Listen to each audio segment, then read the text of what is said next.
Already, last night on the live stream, we drafted some beautiful teams. At least that first team that we drafted, I'm telling you, that was one of our best drafts ever on the live stream. This morning, I may have drafted an even better team. So we are on a heater right now. Let's not waste any time. Let's go right into this draft. Let's go fire up a Puppy 2 draft. It's going to be the $5 buy-in tournament style draft. 5 spots open in this league for anybody wanting to come out here. So if you are always complaining in these live streams, because you know we stream every single night, that you cannot hop into these drafts with us, what you need to do is you need to not only go down there and subscribe to the channel. It's more important that you hit the bell next to the subscribe button. That way you're notified when we're live and you can come out here and you can hop into these drafts. But we are pulling the 112 and crap. We got to draft with Derek. Derek is a very tough drafter to go against.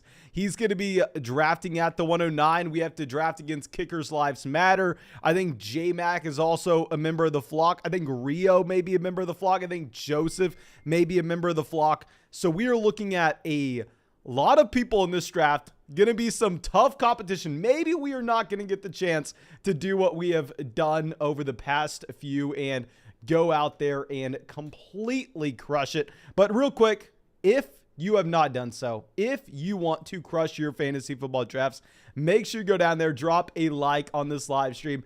And at the same time, if you want to get into real money fantasy football drafts today, hell, I know exactly how you can do that. You can go to the link in the description of the video, find the link in the live chat, find it in the comment section.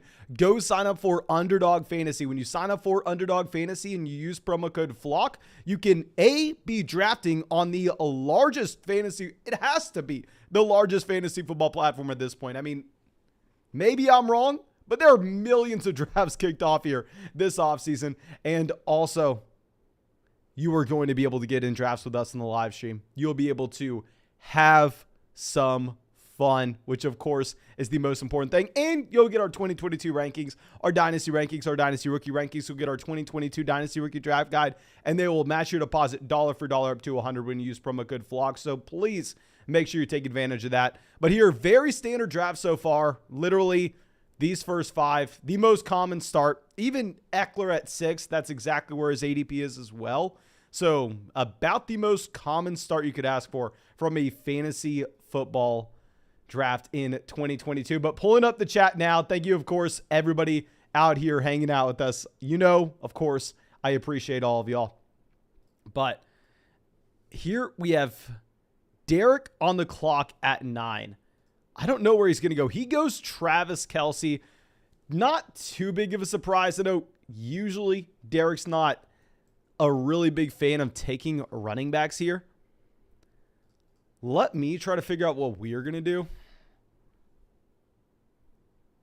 Now that Dalvin's off the board, I think I'm going to go ahead. I'm going to take Davante Adams and CeeDee Lamb and potentially set ourselves up with the ability to take some running back value a little bit later on. I'm confident that we will be able to find running back value later on in this draft. And I'm not so confident at the wide receiver position when it comes to rounds 5, 6, 7. Like I'm telling you, we're getting Josh Jacobs at the beginning of the 6th round.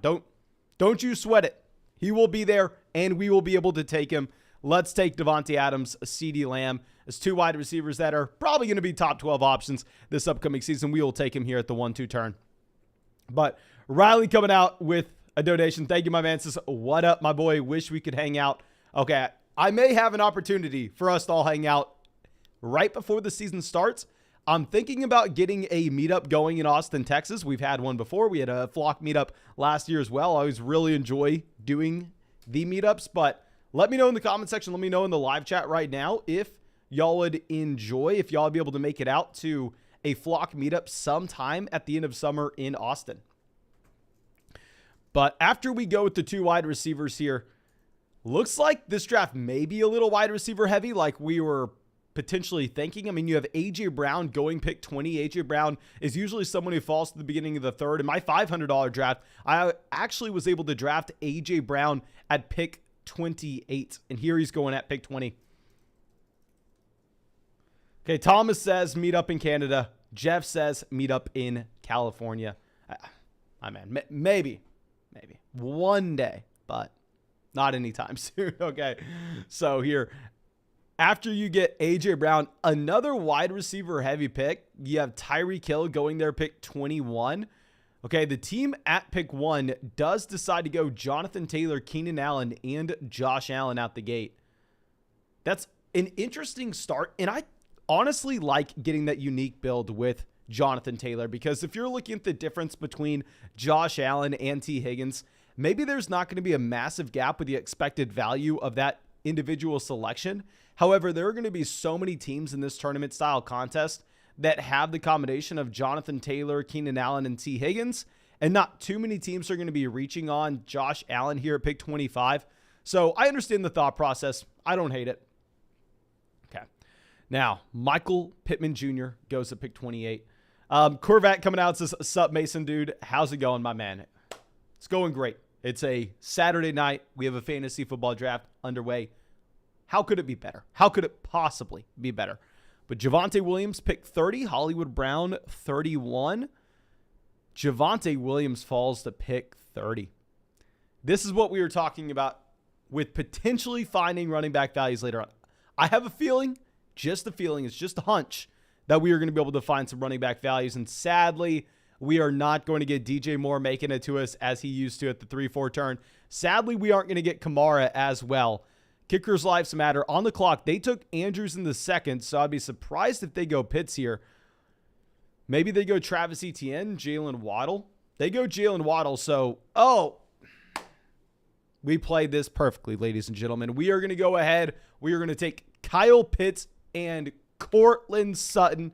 We get the potential tight end 1 overall with Kyle Pitts. Not likely in the range of outcomes, but with Courtland Sutton, I can guarantee you he is this year's Cooper Kupp. I mean, think about it. Matthew Stafford went to Los Angeles last year, and he made Cooper Kupp the wide receiver 1 overall. Russell Wilson's going over to Denver this year. Doesn't that mean we have to have the wide receiver 1 overall coming? Of course, I'm joking. Y'all think I would take Courtland Sutton here? No, I'll never do that. Never in a million years. We're going to go ahead. We're going to take Travis Etienne at the 401. Let's lock him in. And this is why we decided to go ahead and to grab those wide receivers at the 1-2 turn. I almost think you can make the argument, Mason, let's go ahead. Let's grab a wide receiver. Let's take Terry McLaurin. Let's take Deontay Johnson at pick 37. But I think Terry McLaurin and some of the other wide receivers we'll be looking at the 5-6 turn, there's not a massive gap between those two players. And I would say if we're looking at Travis Etienne, I really do think Etienne and DeAndre Swift are almost the same option this upcoming season. We've seen it from Swift, so you're going to have to pay the higher price tag. But I think we are just getting a discount DeAndre Swift here at pick 37. Okay. Now, Levi says, are there any public 12-team PPR drafts on Underdog? I believe all drafts on Underdog are half PPR for the time being. Now, please, if I'm wrong in that, someone correct me in the chat, but I believe every draft on Underdog is going to be a half PPR format. Now, on Underdog, you can find 3-man drafts, 6-man drafts, 10-man drafts, 12-man drafts, or you can get in whatever size league that you want. But in terms of full PPR, I don't necessarily think that they have that. Imagine where the wide receivers would go on Underdog in full PPR if this is where they go in half PPR. Okay. But we have Allen Robinson going pick 45. Ezekiel Elliott goes 46. Now, we made that video saying that can't draft Zeke at his ADP. Y'all see he's going back-to-back with Travis Etienne there. I would say that 100% of the time, I think we need to take Travis Etienne. I think we need to pass on Ezekiel Elliott.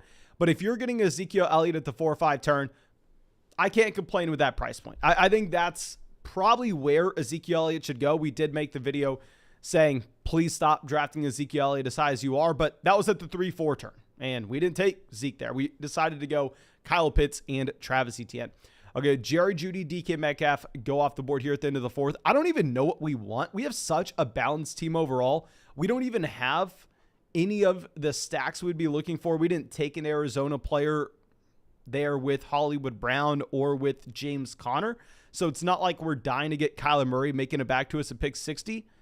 So I'm almost fine with whatever comes back our way. But interesting to see Elijah Mitchell pick 49.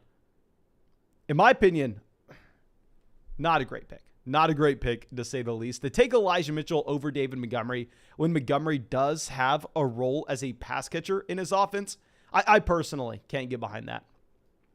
But let me shrink my little window here so we can potentially see the entire board.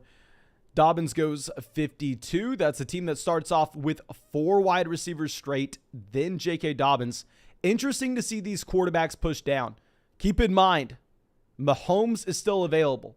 Lamar is still available. So with us seeing this draft room just devalue the quarterbacks, it should make us less excited to go out and reach on someone like Jalen Hurts, to draft someone like Kyler Murray. Whenever we get this little data point that these drafters are potentially going to push these guys down, then maybe we just take wide receiver, maybe we just take running back at this point. Okay. Now, I'll say if Mahomes makes it to us, we're taking Mahomes. Like, don't let me say anything else, but I would, my jaw would hit the floor if Derek did not take Patrick Mahomes here whenever he does have Travis Kelce. Okay, so let's see what he decides to do. I would imagine he just continues. No, he goes Josh Jacobs. Interesting. I thought he was going to continue to slam in wide receivers. Now you have Dalton Schultz, pick 58. I'm out on Dalton Schultz at this price point. I'm sorry. I understand it's a beautiful situation. I just could never do that. And let's go ahead. We'll just take Rashad Bateman and Darnell Mooney here as ADP values. I'm not necessarily drafting Bateman really at all, but he's going usually at pick 54. If we're going to get him at pick 60, if we're going to get Darnell Mooney as well, I think it's going to be a unique combination of players. So let's take these guys. I would have loved it if we had Lamar making it to us, of course, but there was a 0% chance. Kickers' Lives Matter would have taken Lamar at pick 59 if he ended up making it that far. So let's take these 2 wide receivers. I honestly think Godwin's probably a better pick in a vacuum. Like, if I was only going to draft one team and I was never going to draft again, I would definitely take Chris Godwin over probably both Rashad Bateman and Darnell Mooney. But the thing is, if you look at the ADP, Rashad Bateman's never making it here. Chris Godwin, I can sometimes get at the end of the 6th round. And let me pull up my ownership percentages just to see exactly how many shares of these players I've drafted, or at least the percentage I've taken. And I'm going to have to ask for your help in just 1 second because I am on the clock in our $500 draft. I am on the clock in our $500 draft, and I'm no mathematician, but that $500 draft means 100 times more than this draft on the live stream right now. But let me figure out how many times we've drafted Bateman versus Godwin. Bateman, Ivan, 4% of drafts. Godwin, Ivan, 12% of drafts. So yeah, like if I were to just go ahead and take Chris Godwin over Bateman 100% of the time that they're both available, I would legitimately just never have Chris Godwin. Okay. So Kyler Murray and Jalen Hurts fall to 66 and 68 as well. So the continued trend of these quarterbacks falling. And one thing that I want to point out is maybe the reason you had Dalton Schultz going this early is if you look at this team here that took Darren Waller, pick 42. They also went out of their way and they doubled up on the tight end with George Kittle. I think this may throw off the supply-demand ratio at the tight end position just slightly because you are going to have just inherently one less team in this 12-team league with that elite level tight end. So they're probably going to end up having to draft 3 of these guys instead of 2. So maybe that's why J-Mac was willing to go ahead and reach on Dalton Schultz at pick 58. I personally don't understand it. I personally wouldn't do it. But it is what it is. Jeff says, is this a puppy draft or is this a private draft? This is going to be a puppy draft. Now, Clyde Edwards-Helaire goes 73. Russell Wilson goes 74. I wouldn't have been interested in Russell Wilson almost regardless, even though with Wilson, you can take him, even if you didn't take Jerry Jeudy or Cortland Sutton, and you can just go out of your way. You can grab Tim Patrick, KJ Hamler, Albert O later on. Even a Melvin Gordon pick, I don't think would be that bad. Now, Devontae Smith, 75. Who are we going to be looking at on the way back around? Now, of course, Dak Prescott is going to be in play here whenever we have CeeDee Lamb. That's 100% going to be possible for us. It's Interesting to see Lance climbing up. Trey Lance now being drafted as the quarterback 10. Definitely the hype is there. And, you know, I'm not going to argue against any Trey Lance hype. How could I ever do such a thing? But let's see if these teams continue to pass on quarterbacks as we saw earlier on in this draft. Clearly, y'all know we want Dak. That's what we're hoping for. We're hoping we get Dak. Sanders off the board, pick 80. It would have been nice to get Miles Sanders as our running back 2. You have Derek with Tom Brady to stack up with Mike Evans at pick 16. Christian Kirk goes 82. That is a rogue draft pick. I think we're going to go ahead and, oh my God, can I pass on Michael Thomas? This is what I want to do. But do we have to take Michael Thomas?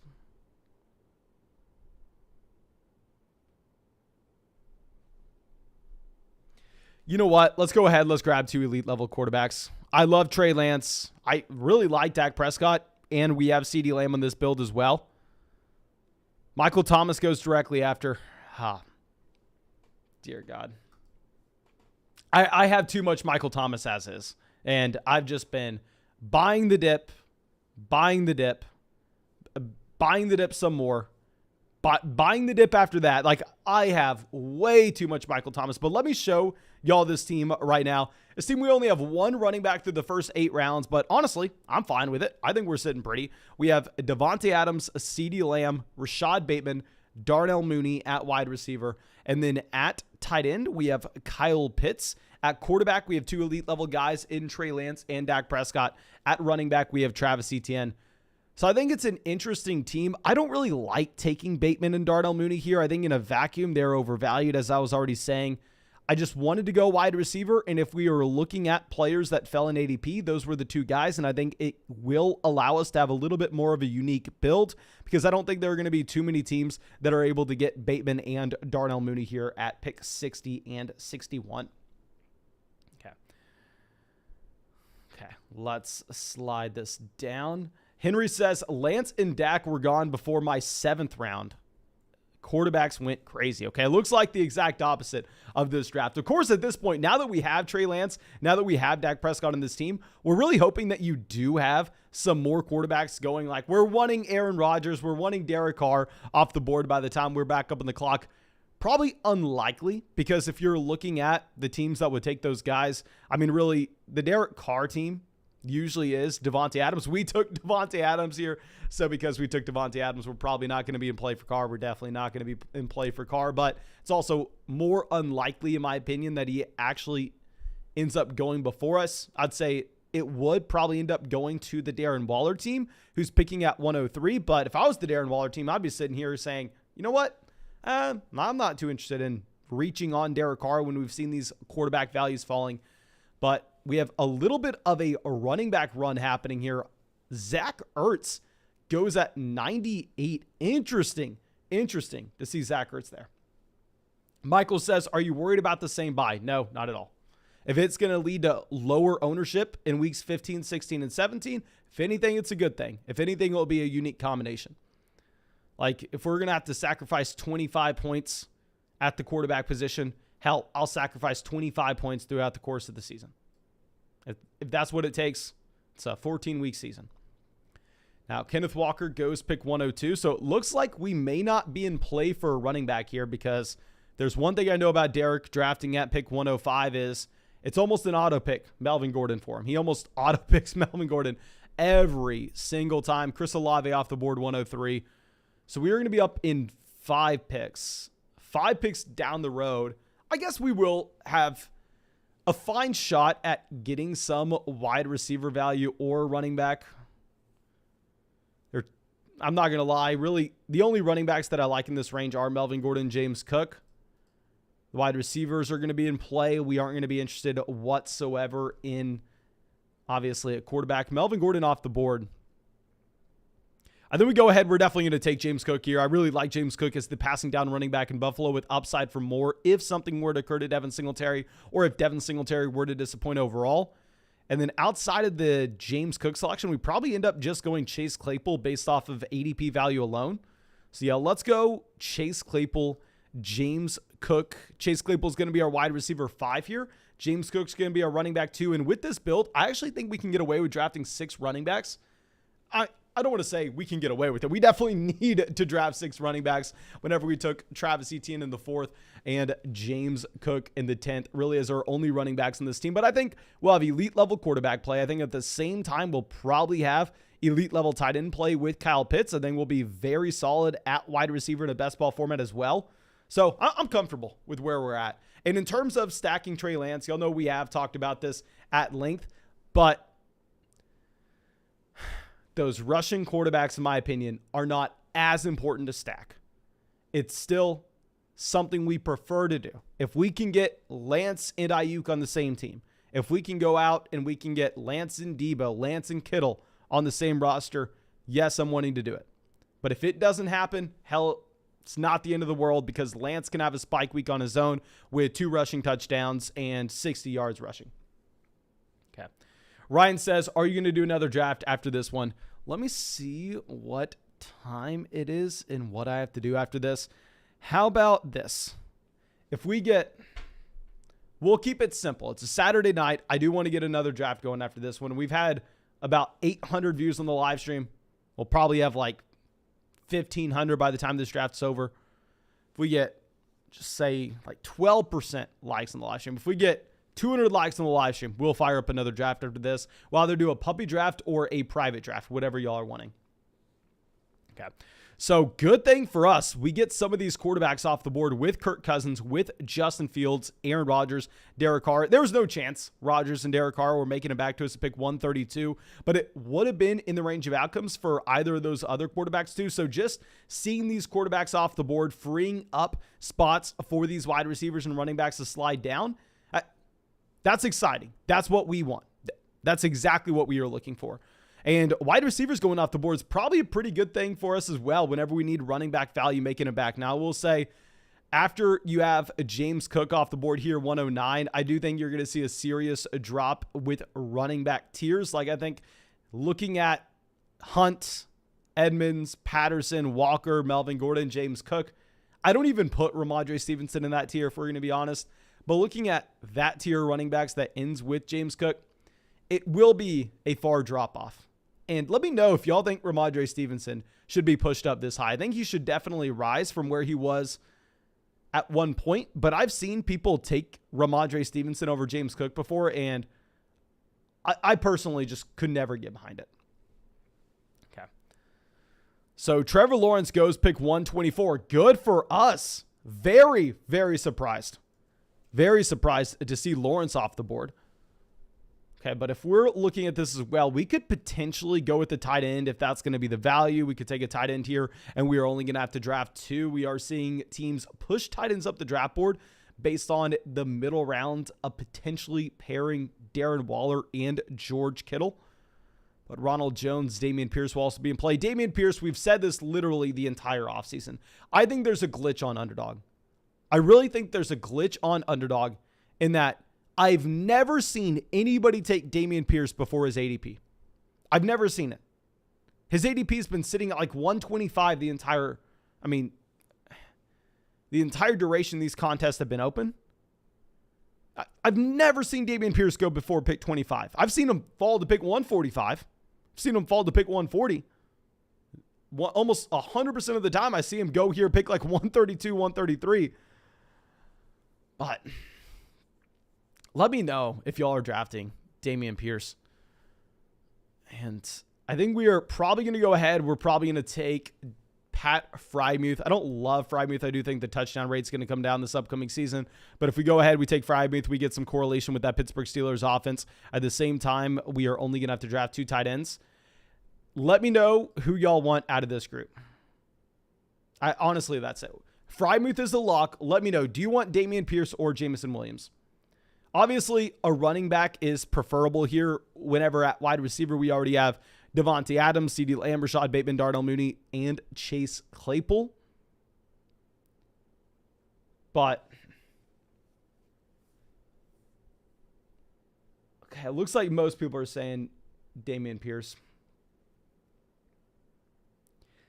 Maybe I need to just say, Mason, you're right. Dameon Pierce, it's a glitch in the system. This isn't his actual ADP. But it's hard for me whenever we need a running back, if we're going to look at Dameon Pierce compared to those other guys. Maybe even if I prefer Isaiah Spiller in a vacuum. Maybe if I prefer Rachaad White in a vacuum, prefer Darrell Henderson in a vacuum. It's still difficult for me to make that selection whenever we're going to have to give up 12 picks in ADP to do so. At least personally, that's how I'm viewing it whenever I'm going to probably end up in 500. Literally, at this point of the offseason, by the time the season kicks off, I will be in 500 of these fantasy football drafts. So it's very hard for me to ever reach on a player 12 rounds in ADP. So, but I just didn't like Dameon Pierce as a prospect coming in. I understand he has an easy path to opportunity in Houston, but still, it seems pretty thin to be taking Dameon Pierce.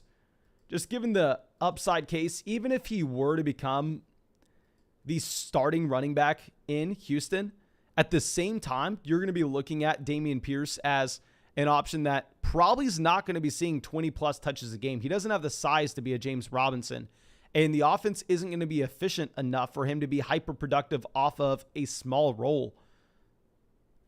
So it's interesting. Derek says he has had 719 drafts so far. Derek, do you do slow drafts? Is that what it is? I refuse to do slow drafts. I'm in the $500 Bulldog slow draft, but I'm only doing like, let me know, how are you doing that many? How are you doing that many? And Shane coming out says, what site is this? My man, you are either brand new here or you're trolling. But regardless, thank you for letting me bring this up. This is Underdog Fantasy, the best place to draft your fantasy football teams in 2022. Go to the link in the description. We draft teams here every single day. Derek has over 700 teams on Underdog. And when you go and sign up and use promo code FLOCK, they will match your first deposit dollar for dollar up to 100. You'll get our 2022 rankings, our Dynasty rankings, the Dynasty Rookie rankings, our Dynasty Rookie Draft Guide. You'll support this channel as well. Okay, Derek says he's just drafting all day at work. My man. Impressive. I'll say that. Definitely impressive. But Michael Carter goes pick 148. I would have loved to have Michael Carter make it to us. It is nice to see these tight ends off the board with Cole Kmet, Alberto, and Hunter Henry. They were going to be drafted regardless. But Matt Ryan is someone that we didn't know was going to be drafted by the time we were on the clock. Isaiah Spiller goes pick 150. It would have been really nice to get Isaiah Spiller. Mark Ingram wasn't really someone we were considering, so it's nice seeing Mark Ingram off the board. Pick 145. Okay, so let's pull this back up. Devin says, I'm in like 3 slow drafts and I hate them. My man, I'm not a fan of the slow drafts either. Like that $500 draft I'm in, I probably joined it 5 days ago or so, and I am right now on the clock. But because it's a $500 draft, if you're on the clock, you want to use your entire clock. Like what if I go to draft Amon-Ra St. Brown here? And of course, it's not going to happen now because it's 9 p.m. But what happens if some news comes out that changes that pick? And you made it too early for no reason in a $500 draft. That's why that $500 draft is crawling. Okay, but at this point, help me out. Help me out. Robbie Anderson? I think that's one of our wide receiver picks. And then are we going to go with Tyler Algier? Yeah, I think that's the play. Or Jalen Tolbert. Let me know what y'all are thinking.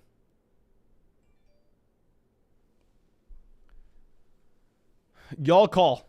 I mean, your call. I'm leaning with the running back. We only have 3, but at the same time, I mean, come on. 2 of these guys are already rookies. To add in another guy that's not going to have a role at the beginning of the season, to add in another player that was drafted on day 3, it does seem like a long shot. Oh, Tolbert. Thank you. Thank you. This is why drafting on a live stream is much more difficult. Drafting on the live stream whenever I'm not fully paying attention to these stacks. We are going to take Tolbert. We are going to get the double stack with Dallas. Thank you, guys. This is why I ask y'all in the chat. You are smarter than me. You are better drafters than I am. Despite me doing this every single day, you would think I'd be good at this by now. But somehow, I am still a bad drafter, and y'all are saving me. So we're going to go ahead. We're going to take Robbie Anderson, Jalen Tolbert here at the turn, and I am probably going to try to get away with the 7 running back build. Now, it's something that throughout pretty much any point in best ball history is laughably bad. Probably still laughably bad. But now that you've had best ball drafters adequately adjusting for wide receiver value in these later rounds and moving these wide receivers up much higher than where they used to be going, which I applaud everyone for doing. I think it may be viable whenever we wait this long on the running back position to go 2 quarterbacks. We have our 2 elite level guys in Dak Prescott, Trey Lance, to go 7 running backs. Gross. 7 wide receivers, which we have elite level wide receiver options. We went wide receiver back to back in the first and second round. And then 2 tight ends. We have our elite level tight end in Kyle Pitts. Okay. Christian says, what's the biggest pot you won? I won a couple $1,000 pot last year in the big dog draft on Underdog, but listen to this. I haven't told this story in a couple months, so you're going to have to hear it even if you've heard it before, because nothing makes me more mad. In the $250 big dog tournament on Underdog Fantasy last year, I was down to the second to last week, and I had a fantastic week. I believe Leonard Fournette went off for us then. And we were looking at a deficit of 7 points. We were down 7 points against the leader in our little pool, and he had no players left. He had nobody left. We had one guy. We had Travis Kelce. And it was a Travis Kelce team where I took Kelce and Irv Smith Jr. before the season started, before the Irv Smith Jr. injury. So it was, if Kelce played, we got the 7 points. We won. We advanced to the next round, and we'll get to that in 1 second. If Kelce did not play, I took a big fat 0 at the tight end position, and I lost. I'm done there. This was the week that Kelce had COVID, but the Chiefs didn't put him on the COVID list, thinking he could clear protocols by Monday night. So I was sitting there sweating all the way up until Monday night. All the way up until Monday night. He doesn't play. I don't advance. I have Ja'Marr Chase on the team. The next week, Ja'Marr Chase drops 50 points. And in the big dog draft, it's a $250 buy-in. So it's a high-stakes league. It's a smaller player pool. 50 points in that smaller player pool, it would have got us there. We would have won $100,000. Literally, if just Travis Kelce didn't get COVID, if he would have just played, scored us 7 points, Kelce scoring 7 points. I think we can all agree with that. Oh, struggles. So I almost, in a parallel universe, won $100,000. But, of course, it didn't happen. So can't go to the bank telling them that. Okay, so Adam coming out with a donation. Thank you, Maya. It says, I have Henry as a keeper at pick 9. Crazy to take Barkley at the 202 with some good receivers on the board. What are your thoughts? Or is that fantasy land? Okay, I would say if Barkley's available to you at the 202 in a keeper format, 100%. My man, you're going to go ahead. You're going to fire up Saquon Barkley, assuming that we already have some of those top-level options in the player pool no longer available to us. But here at this pick, I think we almost have an easy selection to go Marlon Mack to almost monopolize every single touch in that Houston backfield, assuming it's Marlon Mack and Dameon Pierce. We don't even know that. Maybe it's, I don't say Rex Burkhead's name. We don't need to say that. But let's go ahead. Let's take Marlon Mack. We'll also take Jamal Williams. I'm here with Jamal Williams. He should have touches on a week-to-week basis, a small role in Detroit. Maybe he falls into the end zone 1 or 2 weeks, but he'll have a higher ceiling if DeAndre Swift were to go down. Derek says he's ready for the big dog again. I am as well, my man. We will get some $250 live drafts going on the stream once we get closer to the season and when they fire up the big dog, assuming that they fire it up, but I don't know why they want it.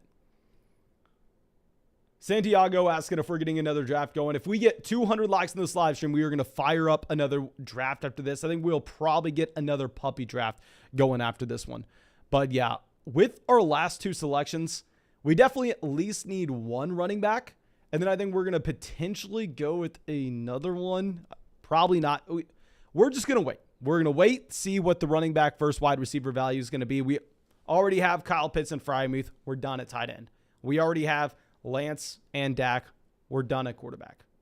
Now, if we're looking at our wide receivers versus our running backs, wide receiver, we have Devontae Adams, CeeDee Lamb, Rashad Bateman, Darnell Mooney, Chase Claypool, Robbie Anderson, Jalen Tolbert. At running back, we have Travis Etienne, James Cook, Dameon Pierce, Marlon Mack, Jamal Williams. So any smart person on the planet right now would tell you Mason You clown. You can only draft 6 running backs. You should know this. You're shooting for the highest ceiling possible. Take a receiver. Now, I am not 100% certain we are going to do that. We are going to wait and see. We will wait and see. Okay, it looks like people are preferring us to get a private draft going if this fills. So yeah, we'll go ahead. We'll get a private draft going after this one. Okay. So we have Hooper, David, and that's assuming we hit 200 likes in the live stream, everyone. Just to make sure we're clear. But Julio goes 191. If Julio would have been available to us at the 17-18 turn, we would have gone ahead and we would have just taken Julio Jones instead of another running back in that range. But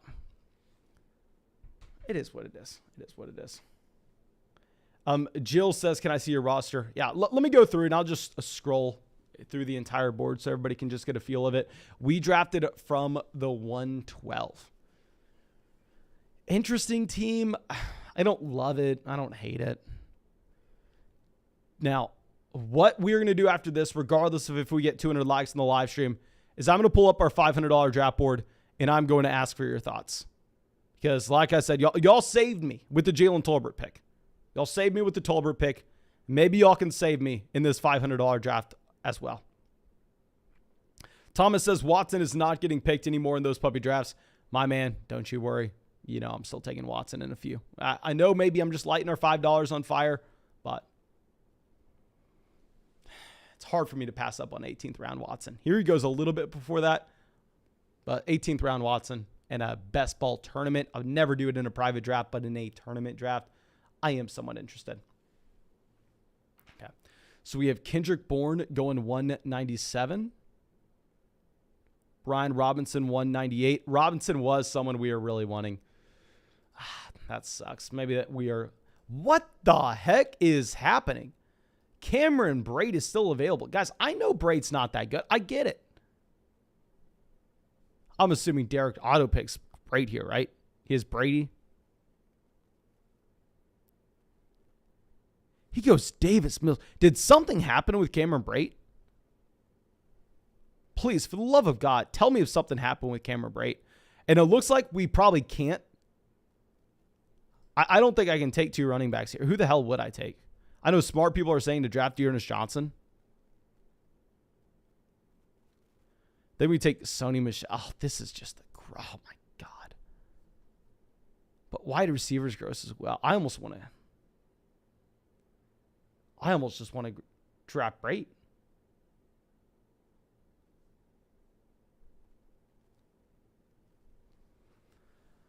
Oh dear God.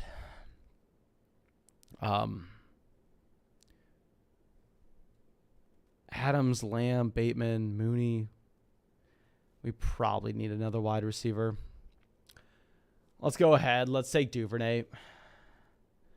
Maybe, just maybe, we can spin it and say, oh, okay, we took Bateman here. What happens if Mark Andrews goes down? Then Devin Duvernay and Rashad Bateman are going to smash. Maybe we could try to spin it that way. And reality, this team may not be great. But let me go ahead and pull up our $500 draft and ask for your opinion on this one. Ask what you think I should do, because right now we are in a pretty tough spot. So if you have not seen the updates on this draft board, here we are drafting at the 104. CMC, Barkley to start us off. The 3-4 turn, A.J. Brown, Deontay Johnson. In the 5th, we go David Montgomery. So we don't get an elite tight end. We don't get an elite quarterback.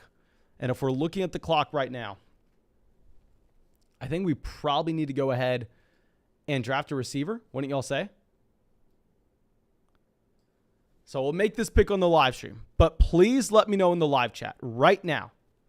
Who are you wanting? Who are you wanting? So far on this team, we have Christian McCaffrey, Saquon Barkley, David Montgomery at running back. So we're pretty damn good at running back. A.J. Brown, Deontay Johnson at wide receiver. Now, these drafts are a little bit different, where these drafts, it's a much smaller overall player pool. You don't need to hit the top 1 percentile outcome. 4 teams advance here. 4 teams out of the 12 are going to advance from this 12-team league. So let me see what y'all are saying. I'm going to actually set out a poll here. Let me end the have you dropped a like in the live stream poll. I'm going to send out a poll asking between Amon-Ra St. Brown, Amari Cooper. I see some people saying Drake London. Guys, London has an ADP of 75. I'm going to be on the clock at 76. If you think I should go Drake London, maybe I can get him in the 7th. So I think I'm just going to give you all the top 4 options. I'm not interested in Joe Burrow on this team. And there's a chance we get Antonio Gibson, Hopkins, London making it back to us. So let me give y'all the top 4 options. Who y'all vote for, I will strongly consider. I already have my plan in the back of my mind. But if y'all tell me, Mason, you're an idiot, you need to 100% go this opposite direction, maybe I do. So we just sent that out in the live chat. Please go down there and let me know your thoughts. I understand. Trust me. Y'all know I like my guy London. Y'all know I like DeAndre Hopkins. But why the hell would I take him here if we could get him in the 7th? Why would I take him here? Okay. So it looks like so far we are split 50-50 between Amon-Ra St. Brown and Amari Cooper. Amon-Ra St. Brown takes a slight lead. Devonta Smith is nowhere in consideration. So it looks like most people are voting Amon-Ra St. Brown.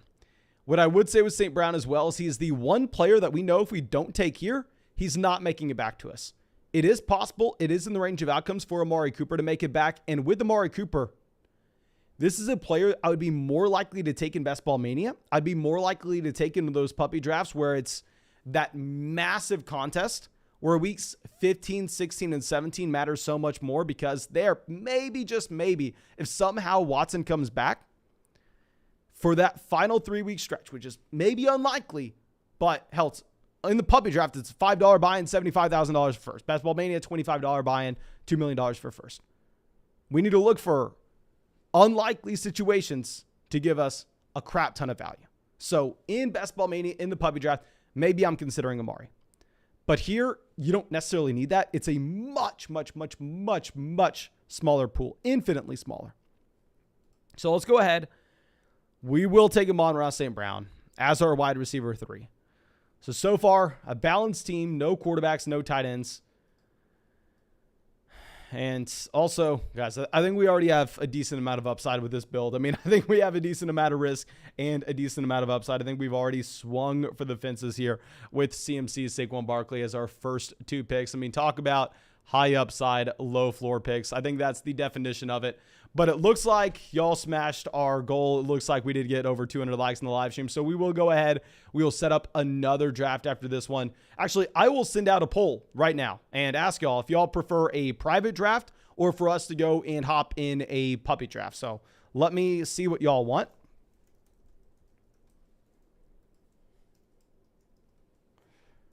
Okay.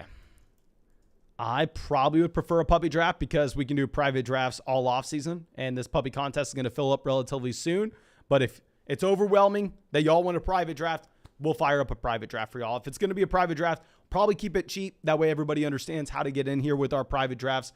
But let me know what y'all are preferring. Okay, so it looks like at the time I'm looking at this, 61% for the puppy, 64% for the puppy. Okay, so let's go ahead. Let's fire up this puppy draft on Underdog Fantasy. We are going to enter that right now if you're wanting to get in. And I'm sorry it's full. It looks like we're the last person to enter in this. So maybe you got lucky and entered before we even showed the screen and you got in. But in reality, we may be the only person from this live stream in here. I think Snake Wells may be a member of the flock. I know I see their name a lot. I don't necessarily know if it's just because they're a regular in Underdog draft lobbies and I draft against them, I mean, pretty much every single morning. I don't know if it's because they come out to these live streams. Dobby is a name I've seen out a lot. I think Dobby is actually a member of the flock out here. Don't know if he's watching this stream in particular. Wicked Roller says he got into this draft. My man, let me know what your name is in this draft room so I know who the friends versus the foes are. But if somehow, some way, you have not heard me say this, approximately 1 million times. It's now going to be 1,000,001 times. How many times I've said this? We're drafting on Underdog Fantasy. If you are not signed up for Underdog Fantasy, you're probably the last person on the planet. You're probably the last person I'm talking to. Everybody and their mom has signed up for Underdog Fantasy because it is the best place you can draft your 2022 fantasy football drafts. This is why I'm drafting here every single night. This is why we're doing multiple drafts a night, multiple drafts a day, even off the live stream. And when you go and sign up and use promo code FLOCK, they will match your first deposit dollar for dollar up to $100. You'll get our 2022 rankings, our Dynasty rankings, Dynasty Rookie rankings, Dynasty Rookie Draft Guide. You'll get a ton. You'll support this channel. And I will get Cooper Kupp here at the 103. Very excited about it. I love starting Kupp. I love starting Jefferson. Honestly, a lot more than Chase. But Adam coming out says, so if I take Henry and Barkley, which round 2 wide receiver would you take in the late second? Would you go Higgins, Terry McLaurin, maybe Keenan Allen, Deontay Johnson, or DJ Moore? In my opinion, T. Higgins, no brainer. T. Higgins was a low-end wide receiver 1, high-end wide receiver 2 last year on a points per game basis. And with this entire Cincinnati Bengals offense, I think that there's upside for growth, upside for more, despite Joe Burrow already leading the NFL in adjusted yards per pass attempt last season, is if we go over and look at our 2022 fantasy football draft guide, if you look at the pace of play from the Cincinnati Bengals, the Bengals had an incredibly low pace of play as if they were a bad NFL offense. And I think the reason for this was because they had a very bad offensive line. I mean, they led the NFL in sacks allowed for Joe Burrow. So if you're the coaching staff there, maybe how you try to protect Joe Burrow to the best of your ability. I don't know if this would make sense. Obviously, I'm not an NFL coach. Maybe Zach Taylor has a completely different reason and the offensive line has nothing to do with this. But you probably slow down the pace of play. You probably not have as many plays as possible. Whereas now, the Cincinnati Bengals, according to PFF offensive line rankings, should go from having one of the worst offensive lines in the NFL to this upcoming season, a borderline top 10 unit. So if they push the pace of play in Cincinnati and you actually get more passing volume overall, and they have such a condensed target tree between the combination of Higgins, Chase, and Boyd, T. Higgins has upside for more. He has upside for more than what he did last year. And he led this team in air yards per game last year, and he led this team in target share last season as well. So I'm going to prefer T. Higgins over maybe a Keenan Allen, maybe over a Deontay Johnson. If it's a full PPR there, I think you could try to talk yourself into Keenan Allen. Assuming it's a half PPR or non-PPR, I'm just going to go ahead and I'm going to prefer Higgins. We have someone in the chat saying T. Higgins over Ja'Marr Chase. Now, that's something I was saying last year. Of course, I look like a straight up fool now. Last year, I was saying Ja'Marr Chase was a bad pick in the 4th round. Now, thank God that people pushed him down to the 6th because of drop issues in camp. And I went from being way too low on Ja'Marr Chase to then being in line and getting Ja'Marr Chase in a decent amount of high stakes drafts in particular because people are pushing him down for all the wrong reasons. Very similar to Treylon Burks this year. I didn't love Treylon Burks where he was going right at the beginning of the offseason, but now that people are pushing down Treylon Burks because of practice reports, oh dear God, I'm going to be very high on Treylon Burks. I'm going to be drafting a ton of Treylon Burks. So we thankfully got saved because of the Ja'Marr Chase training camp, the Ja'Marr Chase preseason last year. It saved us, saved my butt. But I still was on board of the T. Higgins over Ja'Marr Chase train. But my man, you got to throw in the towel. Once you saw Ja'Marr Chase's rookie season, you have to throw in the towel on that one. Ja'Marr Chase, definitely the wide receiver one there. Okay. So let's see Aaron Jones, Swift off the board here in the middle of the second. No real surprises so far. This is disappointing. This is disappointing. Barkley at 18. Zachary says in his draft, Josh Allen just went at the 206.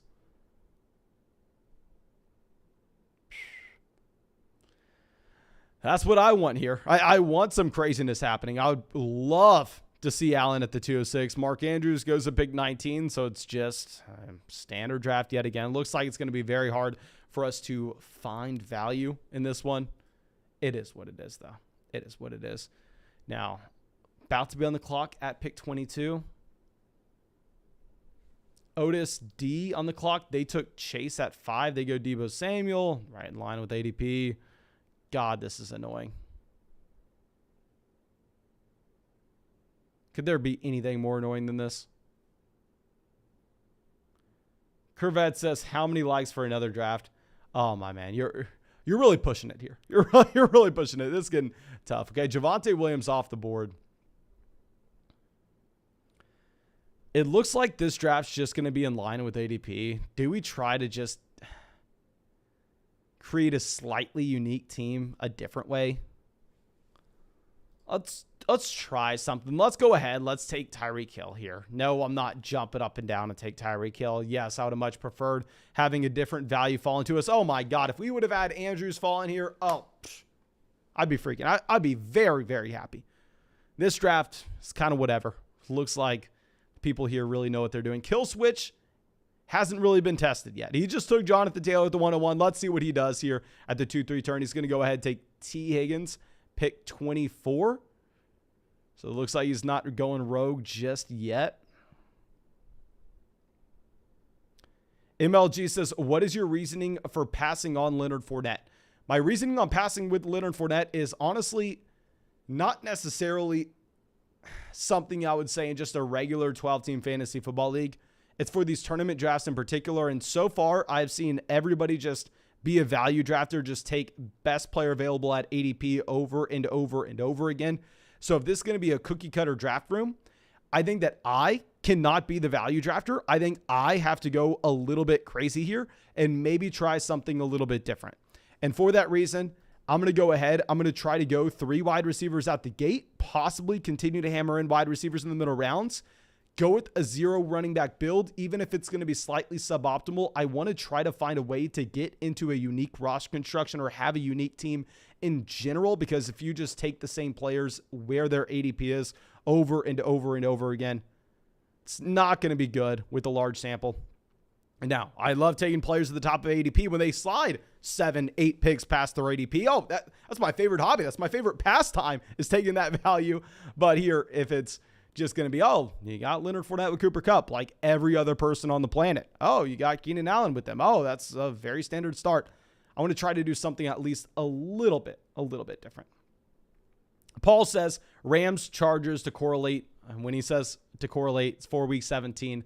I'm of the opinion that that's not nearly as important as a lot of people are making it out to be. Now, maybe, oh, Mason, you're so smart. You correlated week 17. That's what everybody says you should do. Oh, come on. Come on. I've talked about this. My opinion on how we should be optimizing for that tournament setting at the very end is not to correlate in a singular week in week 17. What should we be doing instead? We should be trying to access players for that 3-week stretch that are going to be at low ownership in that playoff tournament that are going to possess elite level ceilings. Who are those guys going to be? Those are going to be players that have depressed ADPs based on the potential to miss the beginning portion of the season. That's going to be Alvin Kamara. If you're trying to build a super team that can go out there, rack up a ton of points in weeks 15, 16, and 17, if you're of the opinion that that's the only thing that matters in these tournaments, hell, go draft Kamara. Who else is that going to be? That's going to be Chris Godwin. Godwin, if he was fully healthy, hell, he would have been going right there with Mike Evans, if not before Mike Evans. So if you're of the opinion, the only thing that matters is week 17, go ahead, reach on Chris Godwin. Another option, DeAndre Hopkins. Another option, rookie wide receivers. Another option at the very end, round 18, build some Watson teams. Yes, it's likely he's suspended the entire season, but if he's not, he'll put up a lot of points in week 17. So I think the narrative around building around week 17 game stacks, making sure you're getting your bringbacks, I think it's a little bit overblown, personally. That's not what I'm going to be spending my time focusing in on. Okay, Cavi says, can you talk about if CMC is a huge risk or not as big of a risk as most people are thinking he is? My man, it is up to you. What I would say is if Christian McCaffrey stays healthy, if Christian McCaffrey is the same player he was in 2019, and you pass on Christian McCaffrey, you lose your fantasy football league. If you take Christian McCaffrey and he misses the season, you lose your fantasy football league. You're playing with fire. You can use it to your advantage. If things go right, you can build a super team. I would say that someone like Barkley, who used to go at the beginning of the third, maybe that was a player that the risk was more baked into his price. But it is just mainly going to be up to you. Okay, so let's see where these teams in the middle rounds take this. Ezekiel Elliott seems to be falling slightly. Lamar goes pick 41. That's going to be the first pick that's not cookie cutter and dry. Interesting. And I do need to take note of that as well. Okay. GDA says, is Cordell Patterson in the 6th round a good pick? No, he's not, my man. Questions like this clearly tell me that you've never drafted on Underdog. Like, legitimately. Not just saying this because it's very fun and I want you to draft with me on the live stream. Go deposit $10 on Underdog Fantasy. Use promo code FLOCK on Underdog Fantasy. There have been millions of real money fantasy football drafts this year. Because there is so much money up for grabs on Underdog Fantasy, legitimately, I'm not just saying this, that is where the smartest drafters are drafting. And because that is where the smartest drafters are drafting, that's where the ADP is going to be the most efficient. So please, don't go out there and all of a sudden grab Cordell Patterson in the 6th round. Here, if you look at these drafts, Cordell Patterson's going in the 10th, my man. Go to the link in the description. Go sign up for Underdog. Use promo code FLOCK. And we're going to take Ezekiel Elliott. I don't think Ezekiel Elliott's a good pick at all when he's going at the 3-4 turn, when he's going before Travis Etienne, but very similar to what we said with the draft beforehand. If Ezekiel Elliott falls at the 4-5 turn, that's where I'm going to feel comfortable taking him. I'm trying to build somewhat of a unique team here. And with Ezekiel Elliott, I think we do have access to that, given the fact that, hell, usually he's not going in this range. So taking him as a running back 1, while I don't love it, it is going to be fine. GDA Sports says, how can I join your next draft? Go sign up for Underdog. Like I already said, use promo code FLOCK. You can find the link in the description. And whenever we start the live stream or whenever we get into our next draft, I will say, guys, we are joining our next draft. I will show you us pressing which draft lobby, and you will go there and you will join. And if we are not going to join a public draft lobby, I'll just create a private one, and I'll send that one in the chat, and it'll be a $5 league, $10 league, or whatever. I'll label it in the chat, and I'll say it out loud so everybody definitely knows. Okay, but George Kittle goes pick 49. Let's see this. Gidster on the clock. They have CMC, Leonard Fournette, A.J. Brown, Gabriel Davis. Let's see. Okay. I think we have a large enough lag for me to say I really, really want Patrick Mahomes. We get Mahomes. I almost took Mahomes if Ezekiel Elliott didn't fall 6-7 picks in ADP. I mean, 6-5. I don't know. But the reason I think Mahomes is such a good pick here is A, he's Patrick Mahomes. B, it's very, very easy to get Marquez Valdes-Scantling later, to get Sky Moore later, to get Clyde Edwards-Helaire later. It's very easy. And C, if we look at this draft room, this team here takes Josh Allen and Lamar in the 3rd and 4th round. Sometimes you have to be a little cautious when you see a team do something crazy like this at the quarterback position, that they're not going to stop. Sometimes you just have to be a little bit cautious that, hell, maybe this team goes out and grabs another quarterback in the 5th just because they don't know what's going on. Because if they knew what was going on, they probably wouldn't have taken Lamar at pick 41. They probably wouldn't have taken Lamar at pick 41 because they could have got Lamar possibly at pick 46. I mean, 56. I apologize. So we want to make sure that we are grabbing our elite level quarterback whenever we see a rogue drafter like this in our draft room and we can get him at a value. So getting Patrick Mahomes pick 51 going to be very exciting. And of course, y'all know what I'm rooting for now. I'm rooting for this team to take Kyler. I'm rooting for this team to go ahead and to take Jalen Hurts. Unlikely, but it's possible. And that's why I'm very excited about our Mahomes selection. Big Bones coming out in the chat says, the reasons you take Patrick Mahomes is A, he's Patrick Mahomes. B, he's Patrick Mahomes. And C, he's Patrick Mahomes. My man, Probably pretty good reasoning. Probably pretty good reasoning there with Mahomes. And you have this team taking Darnell Mooney, pick 56. We have a small run on wide receivers. David Montgomery makes it all the way to 57. I love that value with David Montgomery. I mean, David Montgomery is not a running back that I have taken very often in previous years. But this season, when you're getting David Montgomery as a 5th round pick, David Montgomery was the running back 7 on a points per game basis 2 years ago. David Montgomery is going to be playing in a bad offense, but he's going to get every single touch out of the backfield, including targets out of the backfield. Now, Dalton Schultz goes back-to-back round 5 picks in our draft earlier today. I mean, our first draft on the live stream, and this one as well. I understand the thought process. Like, let me pull up my draft guide real quick, just so I can give you some key statistics here on Dalton Schultz, because this is a player that was the tight end 5 on a points per game basis last year. Like, I have to admit it. Dalton Schultz was the tight end 5 on a points per game basis, and his situation has gotten a million times better. You have Amari Cooper and Cedric Wilson leaving Dallas. That's leaving 165 targets and almost 1,500 receiving yards in this Dallas Cowboys offense that pretty much every year over the past 3 since Kellen Moore took over as offensive coordinator has been top 5 in the NFL in both passing rate over expectation in game neutral environments, as well as pace of play in game neutral environments. Dallas led the NFL in points scored last. Every box you would ever want to see for Dalton Schultz, he checks with flying colors, and his situation's getting better. In terms of, let me go back to that. Every box in terms of his situation. But to look at Dalton Schultz being drafted in the same round as George Kittle, it grosses me out. Because Dalton Schultz, from a yards per route run standpoint, over the past 2 years, has averaged 1.45 yards per route run. Okay, let me give you all some context.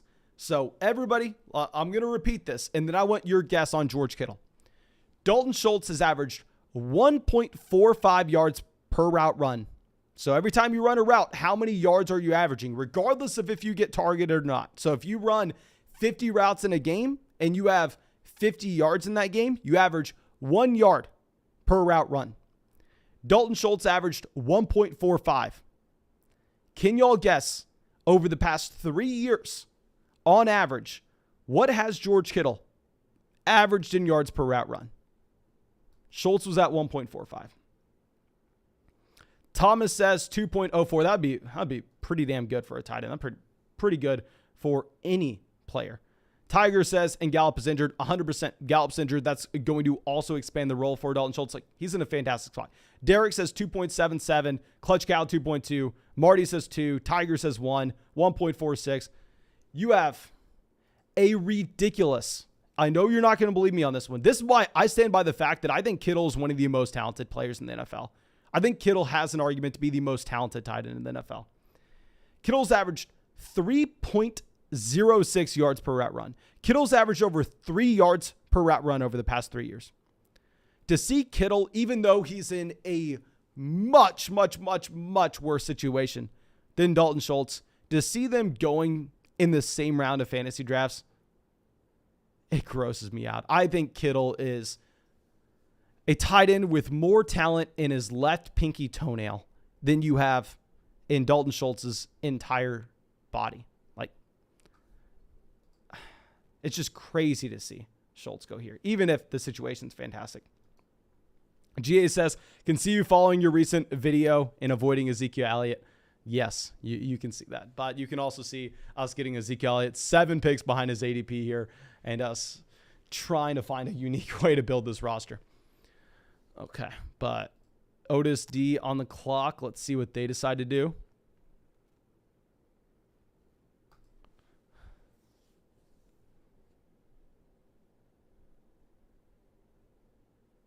They auto Elijah Moore. Looks like they did queue that up, though. I don't think Elijah Moore is at the very top of the queue. So they have 4 wide receivers and then 1 running back in James Conner. They reach on James Conner just a bit, but hell, it is what it is. I mean, easily James Conner has it in this range of outcomes to finish here. And Amari Cooper, y'all know we actually just passed on Amari at, I believe, the 609 in that $500 draft I showed y'all for Amon-Ra St. Brown. But what were we talking about with Amari? We were talking about him being more appealing in that large field tournament where weeks 15, 16, and 17 are going to matter more, with just the off chance, just the slight potential that somehow, some way Watson's back by then. So this is actually going to be the format that I want to take Amari in, especially if we're going to be taking him as our wide receiver 4 at pick 70 behind someone like Devontae Smith. I mean, Amon-Ra St. Brown here went pick 66. You have Antonio Gibson, 71. Just food reviews coming out. Thank you, my man, for supporting the channel. Says I can keep 2. We got Chase, Lamb, Leonard Fournette, and DeAndre Swift. In my opinion, if you do not have to pay a keeper price associated with these guys, I would probably go Ja'Marr Chase and DeAndre Swift. Now, if you're playing like in an underdog format, you're going to go Ja'Marr Chase and CeeDee Lamb. But in a regular fantasy football keeper league, and you're not having to say keep Chase in the 1st, or you could keep Leonard Fournette in the 10th, there we're just going to take the 2 best players in Ja'Marr Chase as well as DeAndre Swift. But after we go Amari, you have Antonio Gibson and Michael Thomas off the board. Y'all know I like seeing that. Oh, I like seeing Michael Thomas go a little bit earlier than usual. Hopefully this team, they go Russell Gage, so I don't even have to look y'all in the eyes and pass on Russell Gage. We're going to go ahead. We are going to take DeAndre Hopkins. Let me just double check. Would it make sense for us to go London? Not necessarily. Let's just go ahead. Let's take DeAndre Hopkins here. Going back to what we were saying, hell, if you want to play for just weeks 15, 16, and 17, if you think that correlating week 17 matters that freaking much, why are you not just taking DeAndre Hopkins here, a player who will inherently have a lower ownership percentage in that playoff tournament at the end of the season, however, have a higher ceiling than anybody else in this draft range for points during that stretch? Is exactly what I look for a player. Exactly. Swoop says, if you are doing a normal PPR fantasy league, would the underdog ADP be a good thing to use for drafts? 100%. Like I've already said, with underdog, and I would say this literally regardless of if they were the sponsor of this channel or not, the smartest drafters are there simply because the most money's there. They have the largest prize pools in fantasy football drafts, and that is going to draw the best drafters to go out, like Derek in the chat says, he's drafted over 700 teams. So this ADP set is going to be way more valuable than anything else you would see. This is going to be way better practice than anything else you would see, but you do need to make some adjustments. You need to understand that wide receivers here are inherently going to go a little bit higher in your own fantasy football draft. If I were you, I would push the wide receivers down some. Say if you're drafting on a casual format, like if you're drafting on ESPN with a bunch of people who don't know what they're doing, I would have underdog ADP pulled up, and I'd have ESPN ADP pulled up. And I'd be cross-referencing the two to make sure that we are taking players not necessarily way before they would go in your fantasy football draft, but at least have an idea in the back of your mind, okay, this is what the smart drafters are doing. This is what the smart drafters do at this pick. GDA says, how do you do a mock draft on underdog? One of the reasons underdog has a very good set of ADP as well, there are no mock drafts. There are no free drafts on underdog. Every draft is a paid draft. Now, there are $3 drafts on underdog. And like I said, you go sign up, use promo code FLOCK. They'll match your deposit dollar for dollar up to 100. So you can go and you're essentially playing for free. You're playing for free and getting $20 into your account. So if you go deposit $10, use promo code FLOCK, you'll have $20 in your account and go fire up some $3 drafts. You can hop in 6 $3 drafts. And what's so much better with these drafts is if you try to do, say, a mock draft on ESPN or whatever crap you're doing mock drafts on, everybody leaves by the 5th round. Everybody leaves by the 5th. How is that going to help you? You're drafting against a computer. Here you're drafting against real people. Even if it's just a $3 draft, people are going to stick through the entire thing. People have something on the line. There's a $36 pot. Nolan says the overlay in this golf pup cup is looking juicy. Any golf analyst out there? I saw that and I was like trying to do the calculations with the overlay, but then I looked, I think the contest doesn't close for a very long time. Let me go out, and because the overlay, you're right. Like the overlay does look really nice, but it's 8% filled. When did it kick off? I don't know when it kicked off, but it has another month to go.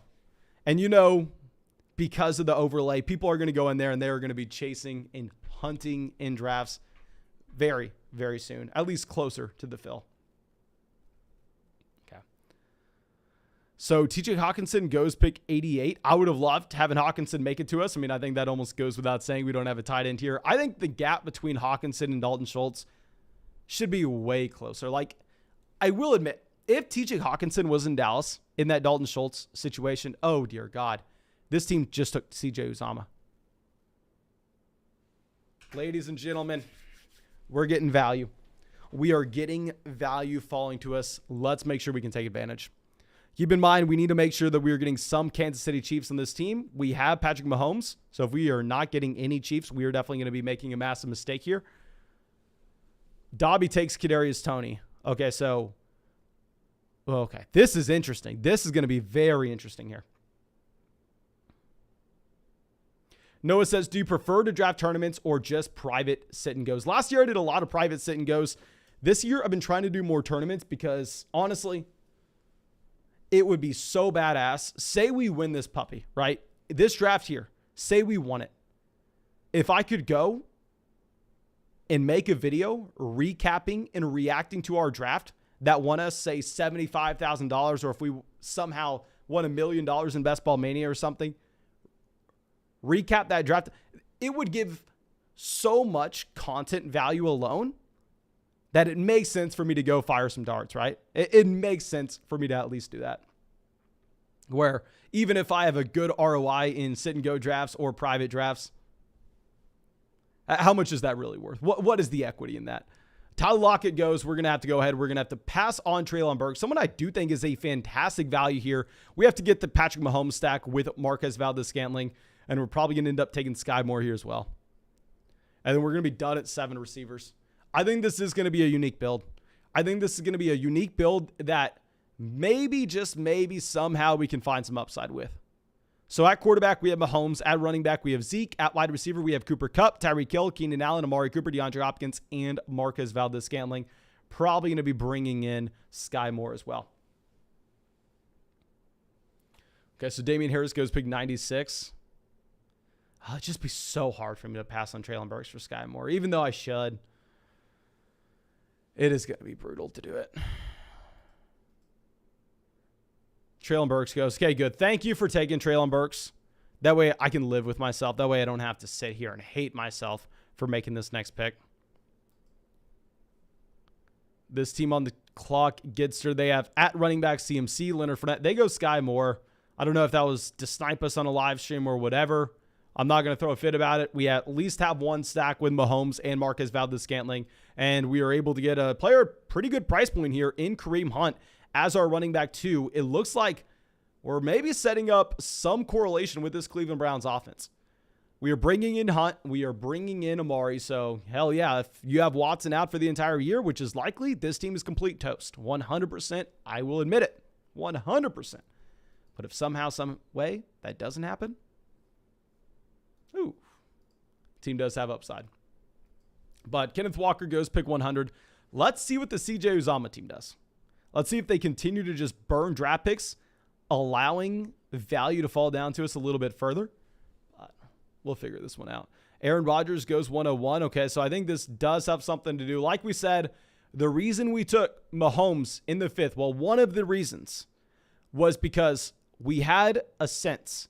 I've done enough of these drafts to realize that, hell, if someone does not have this experience badge next to their name and they do something crazy like draft Josh Allen in the 3rd, Lamar Jackson in the 4th, then you know that they may go off the rails and they may continue to take quarterbacks. They may either intentionally be trying to sabotage this draft, or they may be going out here and just clicking random buttons, having no idea what they're doing.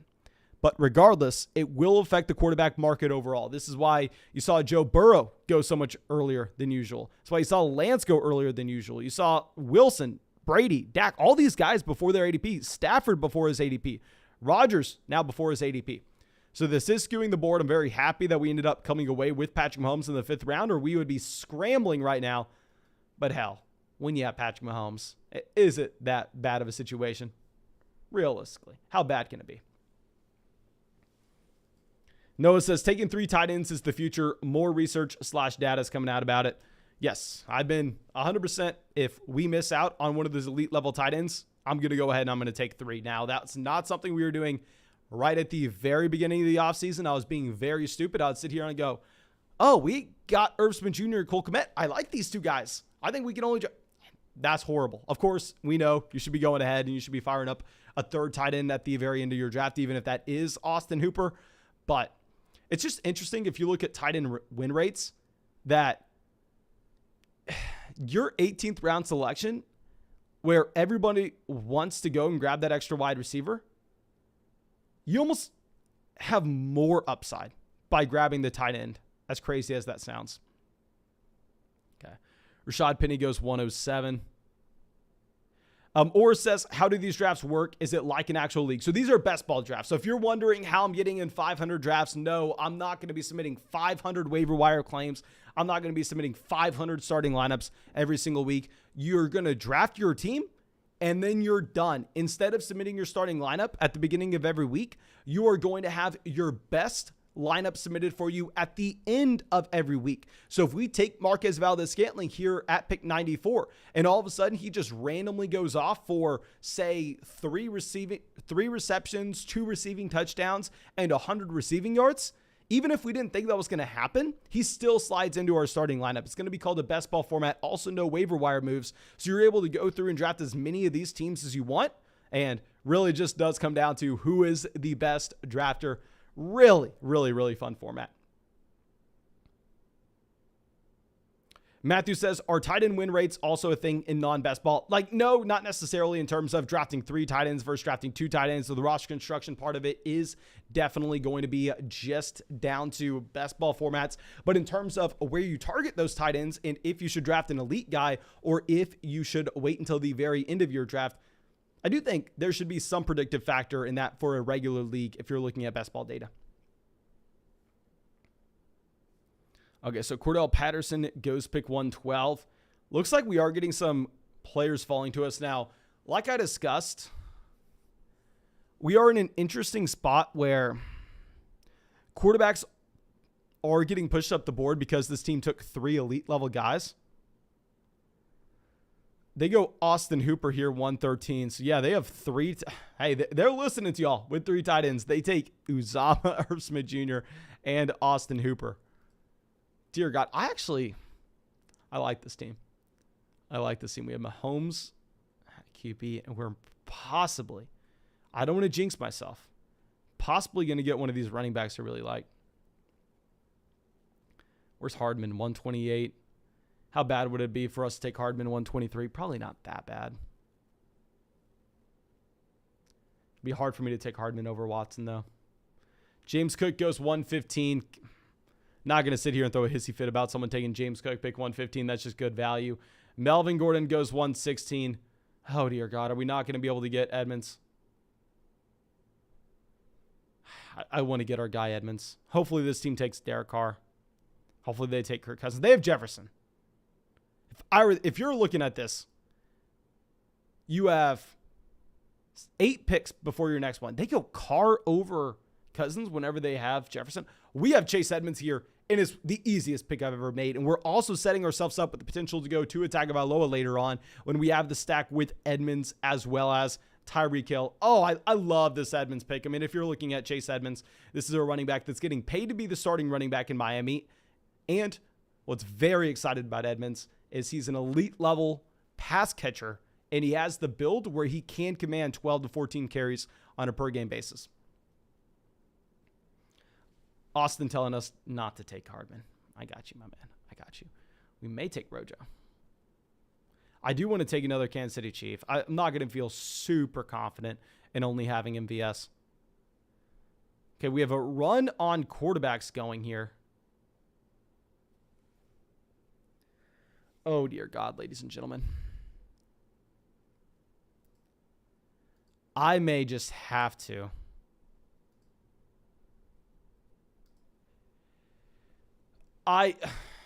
Talk me out of it. But because this draft room is so unique,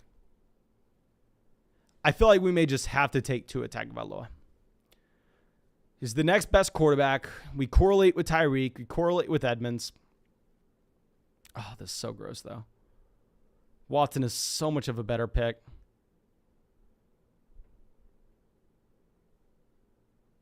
I can't do it. I can't do it. I'm sorry. I can't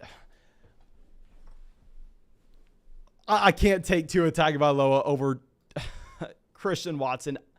I don't care that this draft group's going crazy.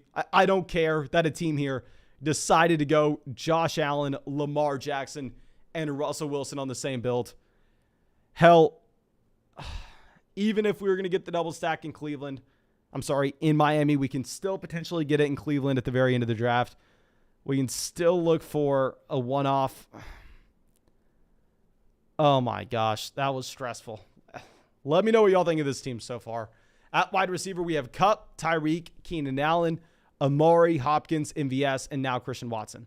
At running back, we have Ezekiel Elliott, Kareem Hunt, Chase Edmonds. Quarterback, we have Patrick Mahomes. Tua Tagovailoa does indeed go pick 126. Let's see what ends up falling to us. At this point, I don't really want wide receivers. But this team here that's just a bunch of random characters, this clearly looks like a spam account, is maybe not going to take receivers, which is just going to continue to push these guys down the board, which will definitely suck for us with how early we went with receiver in this draft. Luke says, can't pass on Watson falling that far. Trust me, guys, if this was a regular draft, I'd agree with y'all. I think this is a great team. I would think this is a great team. It's just, I'm afraid looking at the texture of the draft board that we are not going to be able to take advantage of the values that will fall a little bit later on.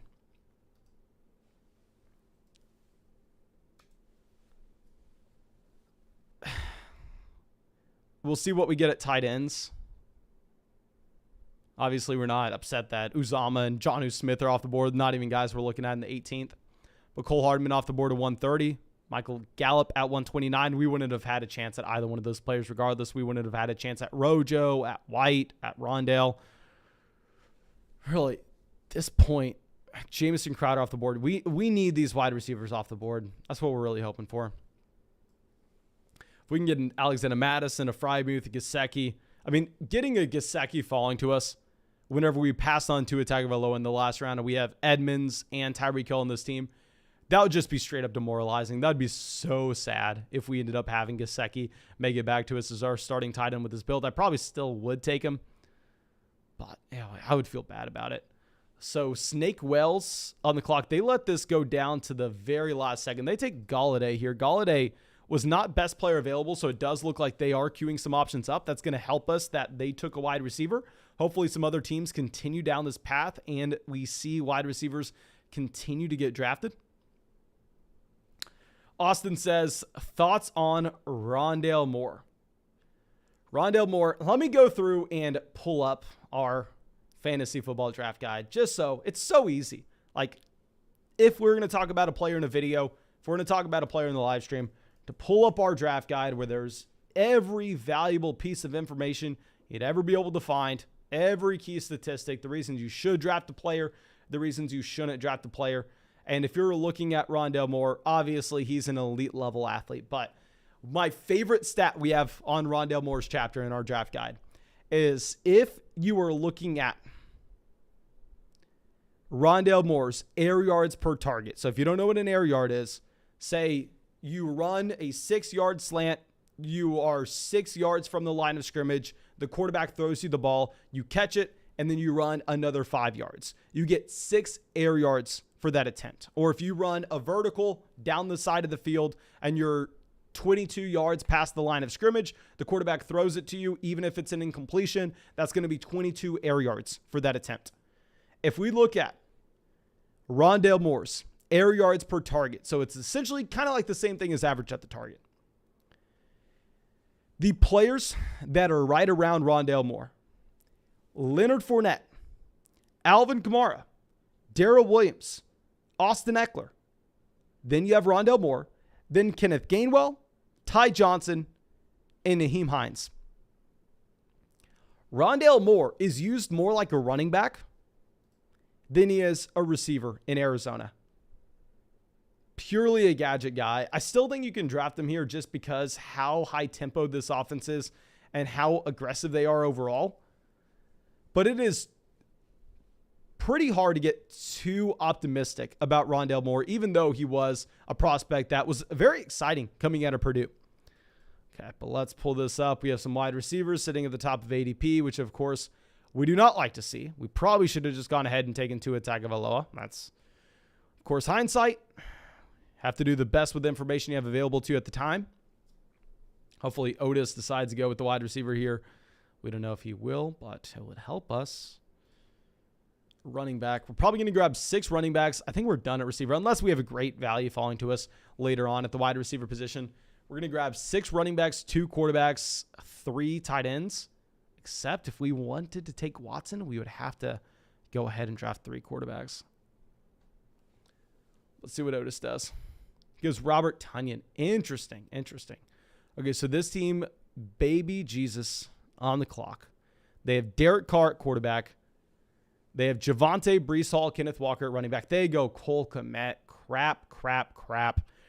Let's build in some more correlation with that Los Angeles Chargers offense this time. Let's go ahead. Let's grab Isaiah Spiller. We have Keenan Allen on this team. Maybe somehow, some way, we can do some mental gymnastics and convince ourselves that it's good to have both of those players. In reality, Isaiah Spiller should be a committee running back in one of the best offenses in football this upcoming season. He should have a role, and he should have the ability to expand that role if you were to see an injury to Austin Eckler, which that's the real exciting reason you're actually drafting Isaiah Spiller here, not necessarily because he's going to get 6 to 8 touches a game when Eckler's healthy.